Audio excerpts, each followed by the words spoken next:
कैसे हैं मेरे साथियों? मैं उम्मीद करता हूं कि आपकी हिस्ट्री की तैयारी बहुत अच्छे तरीके से चल रही होगी। लास्ट में हमने हिस्ट्री में काफी तरह के क्वेश्चंस देखे थे जो पेपर के पॉइंट ऑफ व्यू से बहुत इंपॉर्टेंट हैं। जैसे कि हमने इंडस वैली सिविलाइजेशन, बाद में वैदिक एज, इसके बाद बुद्धिज्म में देखा।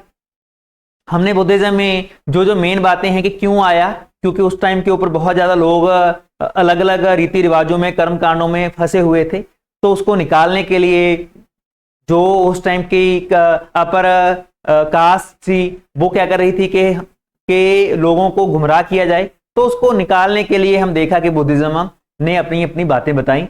उनके अष्टांग मार्ग के ऊपर हमने फोकस किया। फिर हमने देखा कि वो कह रहे हैं कि जो ये धरती है, जहाँ कहने का जीवन है, ये क्या है, एक दुखों का घर है। तो उसको ठीक करने के लिए उन्होंने 8 डिजायर्स के बारे में बताया। सिमिलरली आज हम बात करेंगे जैनिज्म के ऊपर। हम देखेंगे कि बुद्धिज्म की तरह जैनिज्म भी उस टाइम के ऊपर काफी ज्यादा पनपा, लोगों ने जैनिज्म के ऊपर जैनिज्म को माना। हम देखें कि हम मानते हैं कि जैसे बुद्धिज्म का जो स्टार्ट है वो महात्मा बुद्ध ने किया, लेकिन अगर हम जैनिज्म की बात करें तो माना जाता है कि जो महावीर जैन हैं, जिनके बारे में हम पढ़ेंगे, वो वहां के 24वें 24th तीर्थंकर थे। ही वॉज 24th तीर्थंकर। तीर्थंकर शब्द का जो मतलब है तीर्थ, इसका मतलब होता है चप्पू। चप्पू, जैसे हम किश्ती चलाते हैं तो किश्ती में हमें एक चप्पू चाहिए होता है जो हमें एक जगह से दूसरी जगह लेके जाता है। तो उसी तरह तीर्थ का मतलब क्या है कि गुरु, जो हमें एक जीवन के एक सिरे से दूसरे सिरे तक लेके जाए, उसके लिए हम वर्ड तीर्थ यूज करते हैं। हम देखते हैं कि मान्यताएं हैं कि जो महावीर जैन है वो 24वें तीर्थंकर थे, पहले नहीं थे। अगर पहले की बात की जाए तो हम मानते हैं कि जैनिज्म के जो पहले थे वो थे ऋषभदेव। 2 नाम आते हैं, आदिनाथ एंड ऋषभदेव। ज्यादातर ये आता है कि फर्स्ट कौन थे, तो ऋषभदेव थे जो पहले थे। अगर पूछे 23rd कौन से थे, तो 23rd थे पार्श्वनाथ। पार्श्वनाथ, तो पार्श्वनाथ 23rd तीर्थंकर हैं। पहले कौन थे, आदिनाथ, और 24th कौन थे, महावीर जैन थे। पहले 22 के बारे में हम देखें तो हम माइथोलॉजिकल मानते हैं, उसके बारे में हमें ज्यादा हिस्ट्री नहीं मालूम, लेकिन 23rd को हम हिस्टोरिकल मानते हैं। चंपा के राजे के बेटे थे।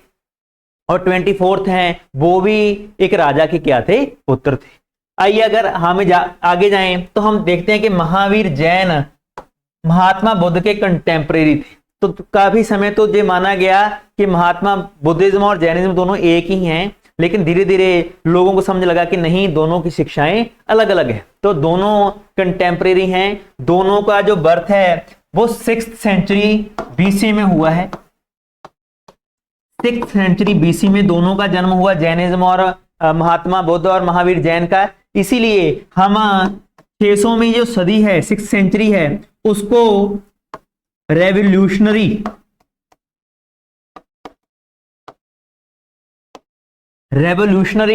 सेंचुरी माना जाता है। ध्यान में रखना इसको, तो इसीलिए इसको रेवोल्यूशनरी मानते हैं। अगर हम बात करें तो इनका जन्म 599 बीसी में, तो महावीर जैन का जन्म 599 बीसी में कुंडग्राम जगह का नाम है, वैशाली के पास, बिहार में। तो बिहार बहुत बड़ा गढ़ फोर्ट रहा है for Jainism as well as Buddhism के लिए। इनका जन्म बिहार के वैशाली में हुआ। महात्मा बुद्ध का जन्म हमने पढ़ा था कहां पे हुआ है, नेपाल में हुआ है। नेपाल में कहा, लुम्बिनी में। हम देखें तो जो लिशवी क्लैन से बिलोंग करते थे, ये प्रिंस थे लिशवी क्लैन के। लिशवी क्लैन जो बजी एक संघ था, काफी महाजनपद, हम आगे जाके देखेंगे महाजनपदों का कंसेप्ट। तो काफी महाजनपदों से मिलके एक बजी संघ मिलता है। तो बजी में से जो लिशवी क्लैन है उनके वो प्रिंस रहे हैं। उनके पिता का नाम सिद्धार्थ। महात्मा बुद्ध का नाम सिद्धार्थ है, लेकिन उनके पिता का नाम सिद्धार्थ है। मैं क्यों बोल रहा हूं, क्योंकि ऐसे क्वेश्चन आते हैं, बंदा कंफ्यूज कर जाता है। और उनकी माता का नाम त्रिशला देवी था। अगर हम देखें तो उनकी शादी हुई है, तो शादी किनके साथ हुई है, यशोदा। तो यशोदा जी के साथ शादी हुई। माता का नाम त्रिशला देवी, पिता का नाम सिद्धार्थ है। हम देखते हैं उनके घर एक पुत्री जन्म लेती है जिसका नाम क्या है, प्रियदर्शना। तो प्रियदर्शना उनकी कहने का मतलब बेटी का नाम है। आगे जाके वो मैरी होती है, शादी करवाती है किसके साथ? जामाली के साथ। जामाली शिष्य हुए हैं महावीर जैन की, बहुत फेमस इसलिए उनका नाम आया है। जहां पे हम देखते हैं इनकी स्टोरी बिल्कुल महात्मा बुद्ध जैसी है। पहले के प्रिंस हैं वो राजा के बेटे हैं, लेकिन धीरे धीरे उनको लगता है कि नहीं, ये जिंदगी ठीक नहीं है, इसमें जो मजा है, एंजॉय है, वो नहीं है, इसलिए उनको लगता है कि मुझे संन्यास लेना चाहिए। तो हम देखते हैं कि 30 साल की उम्र में, 30 इयर्स की एज में ये सोचते हैं कि मुझे, कहने का मतलब सन्यासी बनना है, मुझे जो खोज है कि जीवन एक्चुअली है क्या, हम जहां पे क्यों आए हैं जिंदगी में, तो उसके ऊपर खोज करने के लिए ये संन्यास ले लेते हैं। फिर हम आगे जाके देखते हैं कि इनके भाई हैं नंदीवर्धन, तो उनसे वो परमिशन लेते हैं कि मैं ये करना चाहता हूं, इसके बाद वो घर छोड़ देते हैं। साथियों हम देखते हैं कि 30 साल में उन्होंने घर छोड़ा, 12 साल, ये भी 12 साल बिल्कुल, ये जैसे बुद्ध अलग अलग जगह पे गए, ये भी 12 साल घूमते हैं। लास्ट में 42 इयर्स की एज में हम देखते हैं रिजू पालिका नदी के पास हम देखते हैं इनके गांव का नाम है जरिम्बे ग्राम, वैसे ज्यादातर यही पूछते हैं रिजू पालिका। तो रिजू पालिका रिवर के पास हम देखते हैं कि ये ज्ञान की प्राप्ति करते हैं। इस ज्ञान को, सुप्रीम ज्ञान को जो कहेंगे केवला ज्ञान, केवल्या, इसको याद रखना, केवल्या क्या है? ज्ञान है, सुप्रीम ज्ञान है जो उन्होंने पाया है। हम देखते हैं कि अभी वो क्या कहलाते हैं, लोग उनको जैन कहते हैं। जैन का मतलब है विनर, जिसने अपने सेंसस के ऊपर जीत प्राप्त कर ली हो, जिसने अपने सेंसस के ऊपर जीत ले ली हो, उसको क्या कहेंगे? जैन कहेंगे, जैन कहेंगे। तो इसलिए लोग कहते हैं कि इन्होंने विजय पा ली है, इसलिए इनको जैन और जितेंद्र कहा जाता है। आगे हम देखते हैं कि इनके आगे जाकर फॉलोअर्स होंगे, उनको जैन्स कहा जाएगा। कई कई जगह पे इनको अरिहंत भी कहा गया है, ध्यान में रखना, महावीर जैन को अरिहंत भी कहा जाता है। 72 इयर्स की एज में हम देखते हैं कि 42 साल से लगे थे 30 साल जो लोगों को शिक्षाएं देते हैं। शिक्षा देने के बाद पटना के पास पावा में 527 बीसी में हम देखते हैं कि इनकी क्या हो जाती है, ये निर्वाण को क्या कर लेते हैं? प्राप्त कर लेते हैं। हम देखते हैं कि इन्होंने अपना फर्स्ट सरमन है वो भी पावा में दिया था 11 ब्राह्मण्स को। तो 11 ब्राह्मण्स को पावा में इन्होंने अपना फर्स्ट सरमन दिया था। जैसे अष्टांग मार्ग है बुद्धिज्म का, 8 चीजों के ऊपर फोकस करता है, इनके 3 ही हैं। 3 फोल्ड पाथ है जिनको 3 जेबल्स कहा जाता है। जेबल्स हैं वो, पहला है राइट बिलीफ, सच्चा विश्वास। तो जैसे महावीर जैन किसी को मिलते थे तो महावीर जैन सबसे पहले कहते थे कि बिलीव करो कि जो मैं कह रहा हूं बिल्कुल सत्य है। अगर तुम बिलीव ही नहीं करोगे तो आगे की बात सही नहीं है। तो राइट बिलीफ का मतलब है कि हमेशा मेरी बातों के ऊपर यकीन करो। दूसरा क्या है? Right knowledge. आपके पास राइट नॉलेज होनी चाहिए, सही नॉलेज होनी चाहिए किसी भी चीज के लिए। लेकिन महावीर जैन हमेशा कहते थे कि राइट नॉलेज क्या है, तो वो स्पिरिचुअल बातें कर रही हैं ना, तो वो कह रहे थे कि राइट नॉलेज क्या है? राइट नॉलेज है कि कोई भी परमात्मा नहीं है। तो ध्यान में रखना, जे परमात्मा के कंसेप्ट के ऊपर बिलीव नहीं करते थे। एग्जाम का क्वेश्चन है, अगर पूछा जाए कौन सा धर्म है जो परमात्मा की बात नहीं करता, कि परमात्मा नहीं है, तो ध्यान में रखना वो जैनिज्म है। जे राइट नॉलेज यही है कि परमात्मा नहीं है। आत्मा के ऊपर बिलीव करते हैं कि आत्मा होती है, हर एक चीज में आत्मा होती है। आत्मा तो वो इतना बिलीव करते हैं कि दोनों जगह जो एक लिविंग थिंग्स है उसमें तो आत्मा है ही है, लेकिन जो नॉन लिविंग्स हैं, इन एनिमेट चीजें हैं, उनमें भी एनिमेट और इनएनिमेट, एनिमेट में तो बॉडी में आत्मा है ही, इनएनिमेट में भी आत्मा होती है। आगे हम जाके देखेंगे। इसीलिए इन्होंने बहुत ज्यादा हार्ड रूल्स बनाए हैं अपने लिए।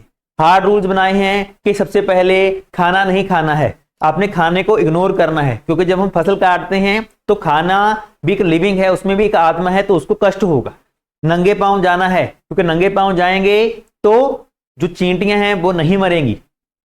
तो इस तरह हम देखते हैं कि हर एक चीज के ऊपर उन्होंने मुंह को ढक के रखना है ताकि मुंह में जीभ ना चले जाए। तो हम देखते हैं कि इन्होंने बहुत ज्यादा सोल्स को बचाने के लिए काम किया, बहुत ज्यादा नॉन वायलेंस के ऊपर फोकस करते थे, अपनी जिंदगी को नॉन वायलेंस और प्रैक्टिकल तरीके से चलाने की कोशिश करते थे।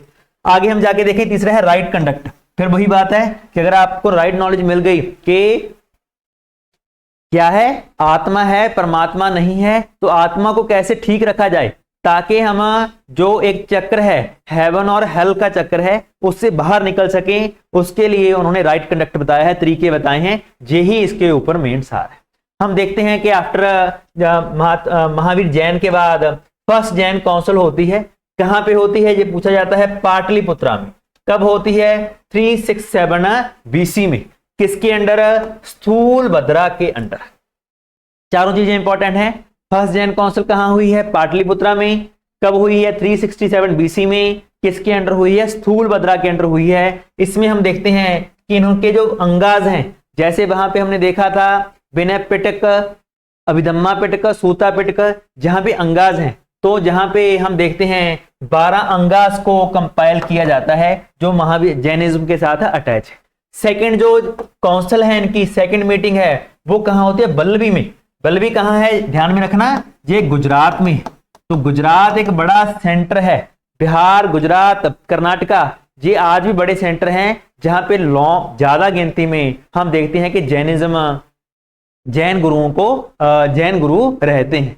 आगे हम देखते हैं जो मीटिंग है देवारिधि, देवारिधि के अंडर होती है। कब होती है? 526 एडी में। तो काफी सालों के बाद है, 367 बीसी, 526 एडी, लगभग 8 सालों के बाद, क्योंकि काफी ज्यादा प्रॉब्लम्स आ गई थी, तो उनको सॉर्ट आउट करने के लिए सेकंड जैन काउंसिल बनाई गई। हम देखें महावीर बुद्ध की तरह जैन के जो ग्रंथ हैं वो भी सारे प्राकृत लैंग्वेज में लिखे गए हैं। तो मोस्टली उसकी लैंग्वेज क्या है?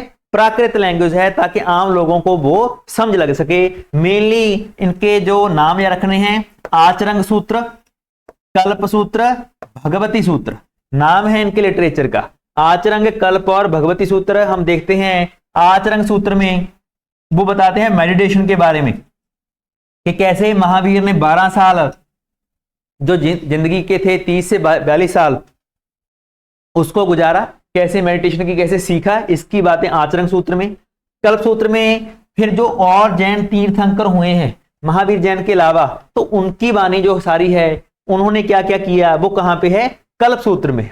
तीसरे हैं भगवती सूत्र, इसमें फिलोसफिकल बातें हैं, जो जो फिलोसफी है जैनिज्म की, जैसे कि अल्टीमेट हमारा गोल क्या है, मैटर क्या होता है, सोल क्या होती है, यूनिवर्स क्या है, उसके प्रिंसिपल्स क्या हैं, तो सारी बातें अगर फिलॉसफी देखी जाए तो भगवती सूत्र में पूछी जाती है। साथियों ऐसे कुछ सिंबल हैं, इसको थोड़ा याद रखना है आपने, जैसे कि जो हाथ में ये सिंबल है, ये नॉन वायलेंस को दिखलाता है। नॉन वायलेंस नॉन वायलेंस जो है ये एक बेसिक नेसेसिटी है, ध्यान में रखना, बेसिक बात है। इसके अलावा हम देखते हैं नॉन वायलेंस के अलावा 5 मेन इनकी कहने का मतलब बेसिक नेसेसिटीज हैं जो धर्म में रखनी है। सबसे पहले तो यही कि आप नॉन वायलेंट रहेंगे, बहुत एक्सट्रीम पोजीशन के साथ। दूसरा इनका है कभी भी चोरी नहीं करनी है, तो जिंदगी में भी कभी भी चोरी नहीं करनी है। तीसरा है कि कभी भी झूठ नहीं बोलना, डोंट स्पीक लाई, तो जिंदगी में कभी भी झूठ नहीं बोलना है, हमेशा ईमानदार रहना है। चौथा, हमेशा कभी भी प्रॉपर्टी एक्वायर नहीं करनी है, तो जिंदगी में कभी भी प्रॉपर्टी नहीं खरीदनी है, जिसको अपारिग्रह कहते हैं। तो 4 जो बेसिक हैं, नॉन वायलेंस, स्टील, डोंट, कभी चोरी नहीं करनी, कभी झूठ नहीं बोलना, और कभी कोई भी प्रॉपर्टी एक्वायर नहीं करनी है। तो 5वां, ये 4 पहले ही थे, लेकिन 5वां जो महावीर जैन ने ऐड किया वो कौन सा था? ब्रह्मचर्या, कि जो मेरे फॉलोअर्स होंगे वो हमेशा क्या करेंगे? ब्रह्मचर्या रहेंगे, वो गृहस्थ जीवन में नहीं जाएंगे। तो ये 5 आइडियाज, नॉन वायलेंस, स्टील, चोरी नहीं करना, झूठ नहीं बोलना, कोई प्रॉपर्टी नहीं लेना, ब्रह्मचर्या, चारों जो पहले से थे, 5वां महावीर जैन के आने से अटैच किया गया। तो 5 को याद रखना है आपने, जो 5 बेसिक हैं, इसमें कौन सा नहीं है, ऐसे करके एसएससी सीयूईटी में पूछा जाता है। फिर हम देखें नॉन वायलेंस, मैंने आपको बताया बहुत इंपॉर्टेंट है, इसको शो किया जाता है ऐसे। फिर हम देखेंगे कि जो ये सिंबल है, इस सिंबल में 4 बिंदियां हैं, तो 4 ही बिंदियां हेवन, ह्यूमन, एनिमल, हेल, जिस सिस्टम दिखाया गया है कि पहले आदमी हेवन में था, फिर वो ह्यूमन बना, एनिमल बना, फिर मैं क्या गया, हेल में गया, फिर वो हेवन में गया। तो ऐसे करके इसको शो किया जाता है। जब 4 स्टेट्स हैं सोल की, वो कहां कहां पे रहती है। लास्ट में जब वो बिल्कुल सही हो जाती है तो जहां पे पहुंच जाती है abode of the liberated soul, जहां पे पहुंचेगी वो बिल्कुल ऊंची हो जाएगी। अभी वो जो 4 चक्कर हैं इसमें फंसने की कोई जरूरत नहीं है। लेकिन इसको जाने के लिए सबसे पहले इनको जो 3 मार्ग हैं इससे जाना होगा। वो 3 मार्ग मैंने बताए, राइट फेथ, राइट कंडक्ट और राइट नॉलेज। तो अगर सोल को यहां से जाना है जहां तक अवोर्ड तक, तो उनको जो 3 पाथ हैं महावीर जैन के बताए हुए, उनमें से उनको पास करना होगा। वो कौन कौन से हैं याद रखना है, right faith, right conduct and right knowledge. आगे चलते हैं साथियों, हम देखते हैं कि सबसे पहले जो उनके डिसिपल बने हैं उनका नाम है गौतम इंद्रभूति। गौतम इंद्रभूति पहले व्यक्ति हैं जो इनके डिसिपल बने। लेकिन इससे अलावा ये इंपॉर्टेंट ज्यादा है कि कौन सा किंग, कौन सा राजा है जो जैनिज्म, जैन का कहने का मतलब डिसिपल बना। तो इसका नाम यह रखना है चंद्रगुप्त मौर्य। तो चंद्रगुप्त मौर्य बहुत ही बलशाली राजा हुआ है इंडिया का। मौर्य वंश के संस्थापक थे, लेकिन बाद में उन्होंने जैनिज्म धर्म को क्या किया, अपनाया। हम देखेंगे कि एक विधि होती है सलेखना। सलेखना, इसको इंपॉर्टेंट याद रखना, जो सलेखना है वो अटैच है जैनिज्म के साथ। इसमें क्या होता है कि जब एक सन्यासी का मन करता है कि अभी मैंने बहुत जिंदगी जी ली, मैंने सब कुछ कर लिया, इसके बाद वो अपने आप कहने का मतलब अपनी जान लेने की कोशिश करता है। इसके लिए वो एक छोटी सी कोठड़ी होगी, एक छोटा सा घर होगा, उसमें अपने आप को लॉक कर लेगा, ना कोई पानी, ना कोई चीज, कुछ भी ना, कुछ खाएगा, कुछ नहीं करेगा, अंदर बैठा रहेगा। फिर 2 दिन, 4 दिन, 5 दिन, 10 दिन, 20 दिन, 30 दिन, जब जब धीरे धीरे वो कमजोर होता जाएगा, इन द एंड उसकी क्या हो जाएगी, मृत्यु हो जाएगी। तो इसको सलेखना विधि कहते हैं। अभी इंडिया में इसको बैन कर रखा है क्योंकि कोई भी सलेखना नहीं कर सकता, ये एक सुसाइड की तरह है। तो हम देखते हैं कि अगर पूछा जाए कौन सा राजा था जो सलेखना के कारण उसकी डेथ हुई है, तो उसका नाम क्या है, चंद्रगुप्त मौर्य। तो चंद्रगुप्त मौर्य जिसने नंदास को हरा दिया था, इतने बड़े महापद्म नंद को हराया, धनानंद को हराया, लेकिन इन द एंड हम देखेंगे कि वो सुलेखना के कारण कहने का मतलब अपनी जीवन लीला पूरी कर लेता है। इसके अलावा हम देखते हैं कि जिस दिन जैन को, महावीर जैन को निर्वाण की प्राप्ति हुई, उस दिन को वो दीपावली मनाते हैं। तो उनके लिए दीपावली उनका निर्वाण दिन है। हम देखते हैं कि जब कहने का मतलब महावीर जैन की डेथ हो जाती है, उनके 2 बड़े शिष्य थे। एक तो थे स्थूलभद्रा, स्थूलभद्रा, एक थे भद्रबाहु। तो 2 नाम ये रखने हैं, स्थूलभद्रा एंड भद्रबाहु। हम देखते हैं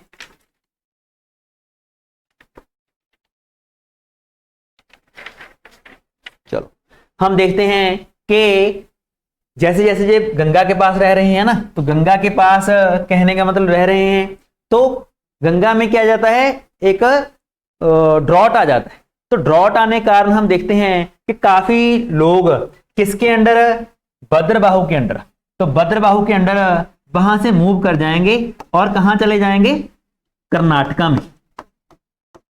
कर्नाटका में श्रवण बेलगोला नाम रखना है, श्रवण बेलगोला। तो जहां चले जाते हैं श्रवण बेलगोला में, इनके साथ भद्रबाहु इनके मेन हेड हैं, और साथ साथ में कौन जाएंगे, चंद्रगुप्त मौर्य। चंद्रगुप्त मौर्य और भद्रबाहु दोनों अपने फॉलोअर्स को लेके चले जाएंगे कहां पे, कर्नाटका में। और जहां पे आधे रह जाएंगे वो किसके अंडर रह जाएंगे, स्थूलभद्रा के अंडर रह जाएंगे। साथियों मैंने बताया आपको कि जो जैनिज्म हैं वो कपड़े भी ऐसे पहनते हैं कि कपड़े नहीं पहनने हैं, क्योंकि कपड़े में कॉटन से मिलके बना है, और कॉटन क्या है, एक प्लांट है, तो अपने आप को नेकेड रखना है। तो हम देखते हैं कि जो भद्रबाहु हैं ये चले जाएंगे कर्नाटका में, ये तो उसको ही फॉलो करेंगे कि भाई नेकेड रहना है, कोई कपड़े नहीं पहनने। लेकिन जो स्थूलभद्रा हैं ये थोड़े लिबरल हो जाएंगे, थोड़े रूल्स को चेंज कर देंगे। वहां पे वो कहेंगे कि नहीं, लोग कपड़े पहन सकते हैं लेकिन कपड़े व्हाइट होने चाहिए, कोई रंग ना हो उसका, व्हाइट कपड़े होने चाहिए, उसको पहनेंगे। तो ऐसे करके हम देखते हैं कि जो जैनिज्म में 2 भागों में क्या हो जाता है, बढ़ जाता है। एक को कहेंगे श्वेतांबर्स, श्वेतांबर्स, दूसरे क्या होंगे, दिगंबर्स। तो श्वेतांबर एंड दिगंबर्स में बंट जाएगा। तो श्वेतांबर जो व्हाइट क्लोथ्स पहन रहे हैं जे अपने रूल्स को भी लिबरल करेंगे। मैंने आपको बताया ना सेकंड जो जैन काउंसिल हुई इसी के कारण हुई है कि ये बांटे गए। तो व्हाइट क्लोथ्स हैं वो लिबरल आइडियाज लेके आएंगे भी नहीं, जो जैन ने बोला उसके बाद महावीर जैन की बातों को हम थोड़ा लिबरल कर सकते हैं। लेकिन दिगंबर्स क्या होंगे, ऑर्थोडॉक्स होंगे, जो कहेंगे कि नहीं जो जो बातें बताई गई हैं हम उसको ही फॉलो करेंगे, वैसे ही चलेंगे और हम व्हाइट कपड़े नहीं पहनेंगे। तो हमने देखा कैसे दो तरह के, एक जो बिल्कुल नेक्ड थे दिगंबर्स, एक जो व्हाइट कपड़े पहनते थे वो श्वेतांबर्स थे। तो हमने देखा कि जैन टेम्पल जैसे ही कर्नाटका जाते हैं तो कर्नाटका में काफी गिनती बढ़ जाती है उनकी, श्रवणबेलगोला में। तो हम इसको मैसूर के पास है जी, इसको काशी ऑफ जैन्स भी कहा जाता है। अगर पूछे काशी ऑफ जैन्स किसको कहते हैं तो श्रवणबेलगोला को काशी ऑफ जैन्स कहा जाता है। इसके अलावा मैंने आपको बताया कि मेनली 5 चीजों के ऊपर फोकस था, अहिंसा, सत्य, असत्य, अपरिग्रह। अपरिग्रह क्या है कि कोई भी जमीन नहीं खरीदनी है, एंड ब्रह्मचर्य। हमने देखा कि ऐसे जैसे जैनिज्म का बड़ा सेंटर है कहाँ पे, कर्नाटका में। सिमिलरली राजस्थान का जो माउंट आबू है ना वो भी एक फेमस सेंटर है किसके लिए, जैनिज्म के लिए। तो जैन का बड़ा मंदिर माउंट आबू। माउंट आबू क्या है, अरावली रेंज, अरावली जो पहाड़ है ओल्डेस्ट पहाड़ ऑफ द वर्ल्ड, उसका कहने का मतलब सबसे ऊंची चोटी है। तो उसके ऊपर भी हमने देखा जैनिज्म के क्या बने हुए हैं, मंदिर बने हुए हैं। तो साथियों इससे हमारा जो जैनिज्म वाला टॉपिक था वो पूरा हुआ। जैनिज्म में जो जो मेन बातें देखी हमने, सबसे पहले उनके जीवन के बारे में देखा, फिर उनके 3 जेबल्स देखे, फिर लास्ट में उनका जो सेपरेशन है कैसे वो दोनों सेपरेट हो गए, दिगंबर और श्वेतांबर। चंद्रगुप्त मौर्य मेन राजा थे। इसको आपने पढ़ना है, इसको आपने देखना है। इससे जैनिज्म वाला खत्म हुआ। आगे हम जो जनपद वाला सिस्टम है, महाजनपद वाला सिस्टम है, पॉलिटिकल सिस्टम है कि राजा का कैसे बना, उसके ऊपर फोकस करेंगे। आज के लिए इतना ही। बहुत बहुत धन्यवाद।